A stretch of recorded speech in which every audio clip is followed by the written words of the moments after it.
Assalamualaikum Bu. Waalaikumsalam. Silakan masuk, silakan duduk ya Bu ya. Iya Bu.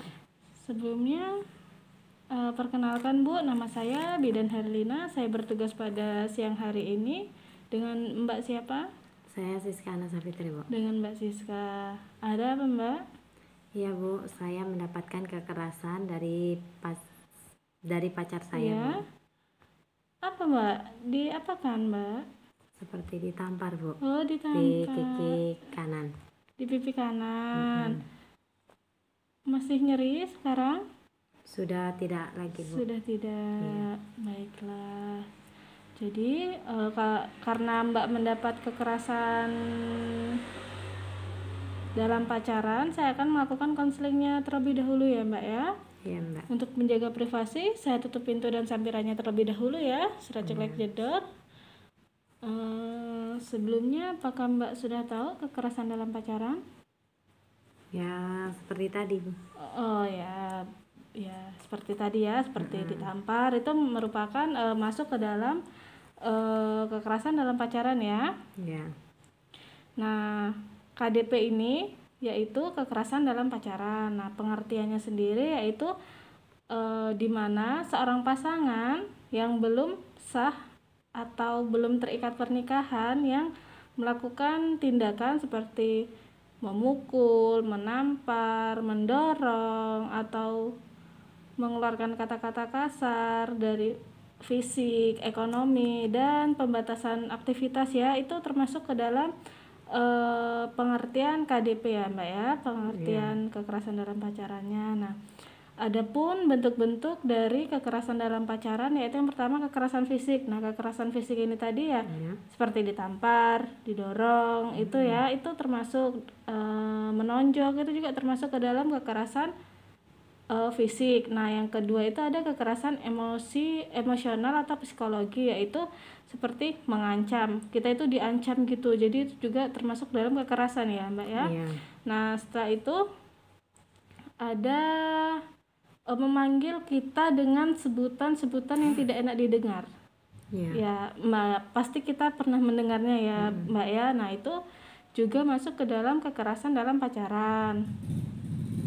Nah, yang ketiga itu kekerasan dalam ekonomi. Misalnya kita itu hartanya dikuras, seperti pasangan kita itu meminta dihidupi, atau kita tuh gimana ya ngomongnya? Kita membiayai pasangan kita. Ya, benar. Kita seperti kita membiayai, seperti minta uang setiap hari atau minta dibelikan ini itu termasuk ke dalam kekerasan dalam pacaran ekonomi ya. Iya.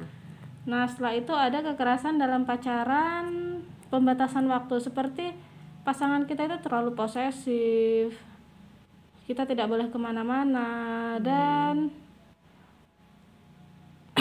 nah itu termasuk ke dalam pembatasan, termasuk ke dalam kekerasan dalam pacaran ya. Nah, setelah itu ada faktor-faktor penyebab dari KDP atau faktor yang menyebabkan kekerasan dalam pacaran. Yang pertama, korban itu cenderung lemah. Kita itu lemah. Kita dianggap lemah oleh pasangan kita. Jadi pasangan kita itu semena-mena kepada kita. Yang kedua, itu kurang percaya diri. Jadi kita itu malu-malu atau kita tidak berani mengungkapkan perasaan kita. Itu juga membuat pasangan kita akan memperlakukan kita tidak baik. Setelah itu kita itu sangat mencintai, atau kalau sekarang dibilang itu bucin. Nah, seperti itu. Iya. Nah, itu juga itu penyebab dari KDP. Setelah itu selalu memaafkan. Jadi jika pasangan kita membuat salah, kita itu selalu memaafkan. Jadi kita itu harus memberi jeda atau memberi pelajaran terlebih dahulu kepada pasangan kita supaya tidak seperti itu lagi. Ya. Nah, setelah itu ada dampak yang terjadi pada saat terjadinya KDP. Yang pertama itu ada cacat fisik. Karena ya seperti memukul atau meninju atau mendorong, kalau terjadi hal yang tidak diinginkan akan menjadi cacat permanen. Yang kedua, kita pasti akan sakit hati dan melukai mental kita sendiri. Nah, setelah itu ada jatuhnya harga diri kita. Kita sebagai perempuan biasanya sangat menjaga harga diri. Jika kita dilecehkan, otomatis harga diri kita akan hancur. Ya. Nah, setelah itu kita akan menjadi malu di lingkungan sekolah, kita malu di lingkungan masyarakat, kita malu di keluarga, kita juga malu. Dan kita biasanya jika sudah sangat malu, kita akan menjadi depresi. Setelah depresi, pikiran kita pasti sudah kemana-mana, yaitu paling ujung kita berpikir akan bunuh diri. Takutnya seperti itu yang ditakutkan ya Mbak ya. Nah, setelah itu ada penanganannya. Jangan takut, penanganannya yaitu kita harus berani bilang tidak. Kita harus tegas. Jika kita diminta sesuatu, tidak, saya tidak mau.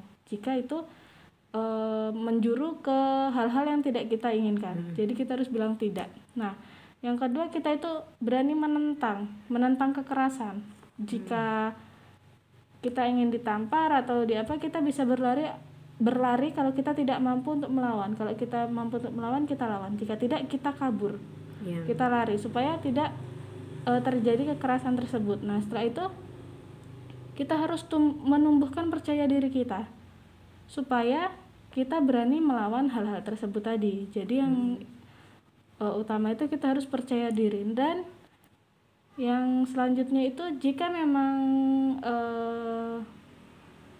kita atau pasangan mengalami depresi berat, kita harus mendampingi ke psikiater atau psikolog. Jadi kita harus membantu. Nah, setelah itu ada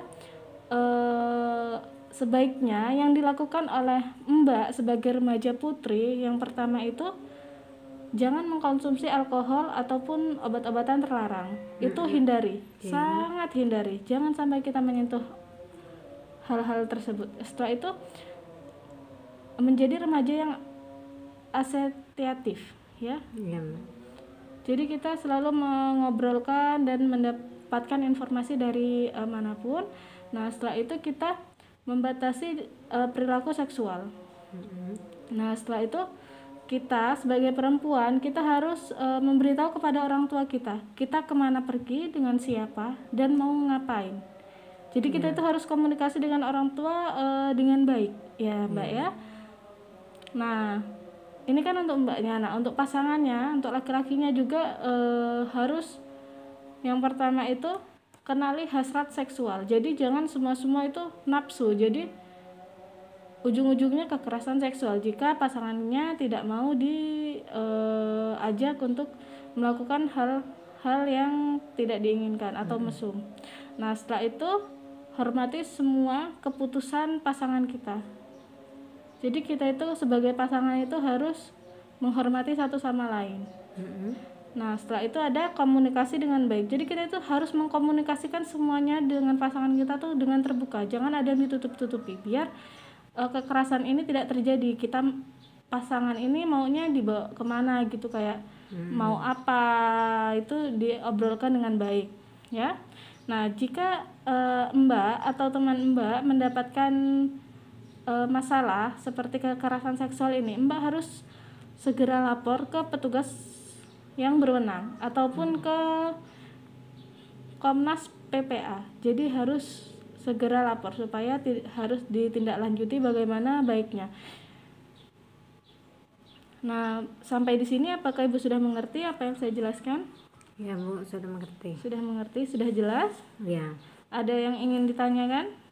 Tidak Bu. Tidak ada. Baiklah, jika tidak ada, mungkin itu saja yang bisa saya jelaskan tentang KDP ini ya Bu ya. Semoga tidak ada hal-hal yang terjadi seperti ini lagi ya. Semoga Ibu dan pasangan Ibu ya baik-baik saja, atau kalau memang mau pisah ya pisah aja, soalnya kan sudah melakukan kekerasan sebelum menikah ya Bu ya. Takutnya nanti sesudah menikah lebih parah dari waktu pacaran. Nah, baik, mungkin itu saja ya Bu ya. Ya Bu, terima kasih ya Bu atas waktunya. Ya. Assalamualaikum. Waalaikumsalam. Terima kasih ya Bu ya. Setelah itu lakukan dokumentasi. Nama Nana Siska, Nana S. Tanggal 16/03. Tanda tangan Dede Herlina.